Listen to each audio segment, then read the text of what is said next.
कहा जाता है ना, जैसा देश वैसा भेष। एक जने शहर से कमाए के गांव जात रहे। रास्ता में एक परिचित टेम्पो वाले रहे, उनके गांव के आसपास के कहूँ रहे। वह मिल गए। उनसे कहें कि हमका तनी घरा तक छोड़ दा। वह कहें ठीक है। अब वो 2-4 शब्द अंग्रेजी के सीख के आए रहे। तो कहें कि भैया, टेम्पो वाले चाचा पूछें, भैया तू 3 भाई रहा ना, तीनों जन के ब्याह शादी हो गए, हम तो बहुत दिन हो गया तोहरे गांव की ओरी ना गए।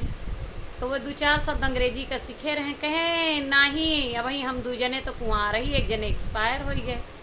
तो वह कहें अच्छा, भगवान करें तो दोनों जने जल्दी से एक्सपायर हो जा और जल्दी से तोहरे घर के सब काम बन जाए।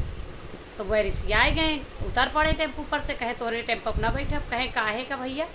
कहे कि तू हमरे मरे का मनावा था। कहें काहे? हम कब कहे ने? तू ही कहा कि जो ना है एक जने हमारे एक्सपायर हो गया, तो हम कहें तू दोनों जने एक्सपायर हो जा। तो कहे नहीं, एक मतलब होता है मर जा। कहें हम जानी कि तू कहा था कि हमरे एक भाई का सरकारी नौकरी लाग गए और हम 2 जने वही बाकी है। हम यह लिए कहन भैया। तो कहा गा है ना, जैसा देश वैसा भेष।